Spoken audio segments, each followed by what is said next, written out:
100% natural organic supplement for blood sugar control. On Thursdays, we visit with Dr. Wendy Christian, health coach and wellness practitioner at Integrated Health Solution. Good morning, Wendy. Trust you're well.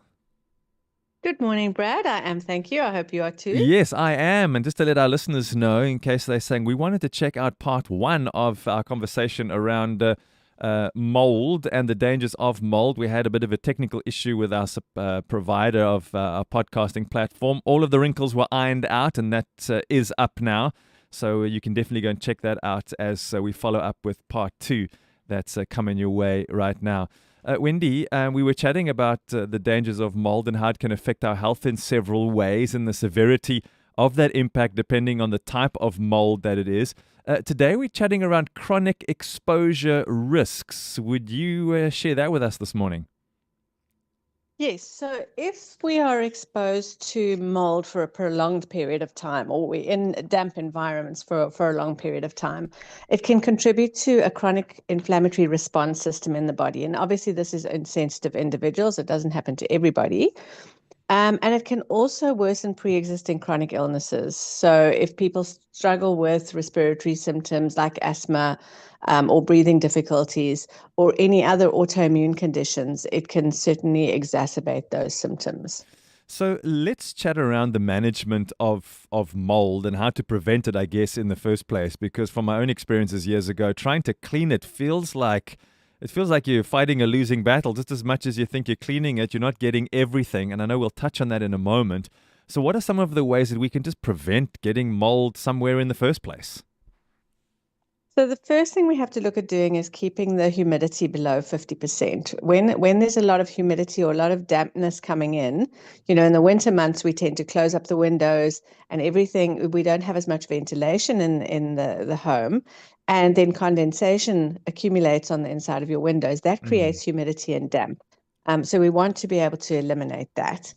If there are any water leaks or water damage or anything like that, we need to fix them as soon as possible, because the minute you've got a drip or a leak, that's where mold is going to start accumulating. We want to improve ventilation. So as I said earlier, kitchens, bathrooms, those kind of things, laundry areas, we want to keep those areas open.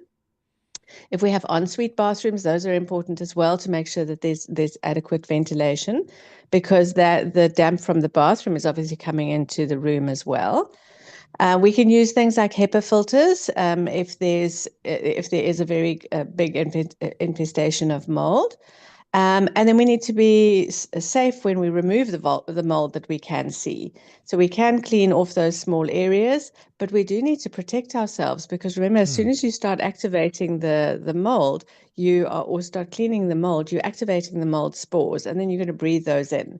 So having either it done properly by a mold remediation company, or if it's small areas, making sure that you're well protected when you are doing the cleaning. Yeah, that's a very good point. You just want to start getting stuck right into it, but you're going to be moving those spores around, and if you're not protected, well, that's going to start causing probably even worse problems than you had when you weren't touching it. So I went to have a look in just a regular supermarket to see what's available, and there's certainly quite a range of products, and they do seem to all be quite bleach-based, with the exception of one that uses probiotics, which I found quite fascinating.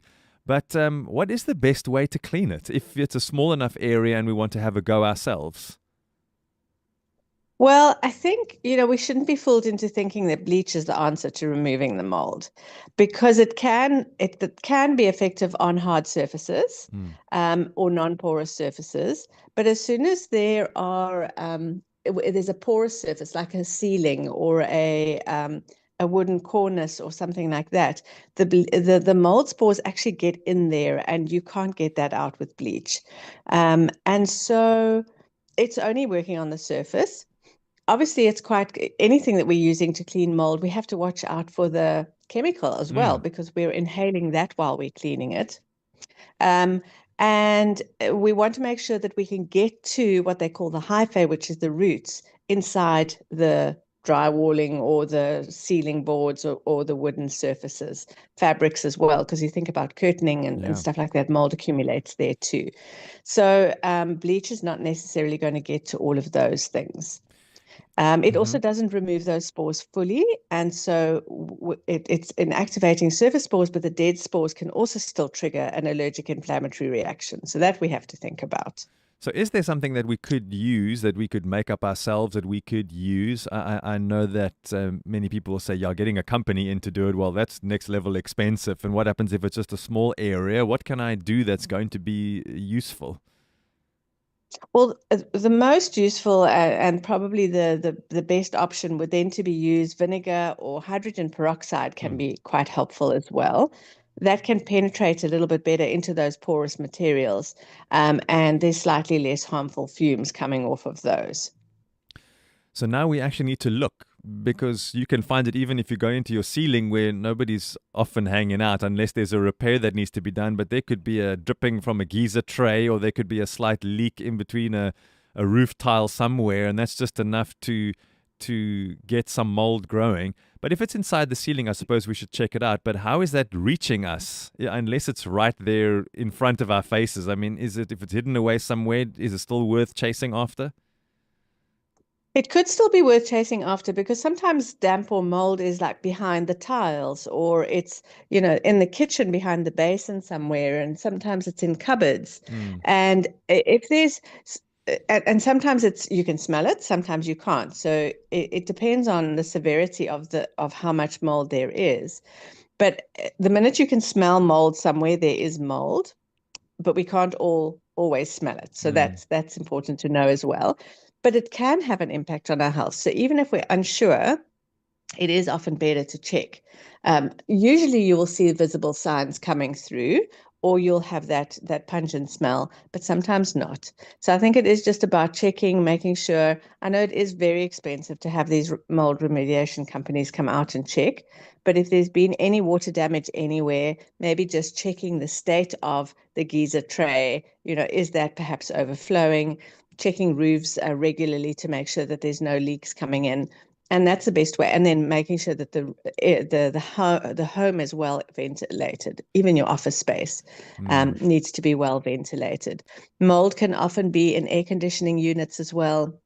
So making sure that those air conditioning units are serviced well, so that you're not circulating more through the air, because that's where the mold spores are also active. So they're microscopic. We don't always see them.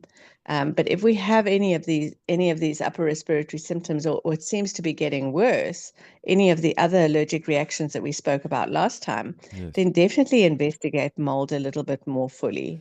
Yeah, I was going to suggest that as a final thought here, Wendy, but thanks for grabbing onto that, is sometimes we just can't figure out why we can't get over things. We think, why do I just keep feeling this, or this asthma, or this wheezing chest, or these itchy eyes, or this nasal congestion, or this continual sneezing, or allergic reactions? We realize, okay, this isn't a cold or flu, but what's going on? It just never seems to end. It's worthwhile checking out, because you never know what you could find. It could be that solution that you overlooked to eventually bring about relief. Yeah, absolutely. And we've spoken, I don't know if we mentioned it in this series, but we have spoken before about sick building syndrome. Yeah. And that's exactly that. If you have these consistent symptoms, you wake up brain fog, and especially if you go somewhere else and you feel better, that's generally an indication that there's something wrong in the environment that you are spending most of your time in. That's the voice of Dr. Wendy Christian, health coach and wellness practitioner at Integrated Health Solution. Wendy, thank you. You really do chat about the most fascinating things. We're learning something, and maybe this could be the answer to why someone else just can't seem to figure something out. Have a look around, and if you have to get someone in to sort it out, then do so. Our health is worth that. Wendy, thank you always for your time. Have yourself a really great Thursday till we connect again.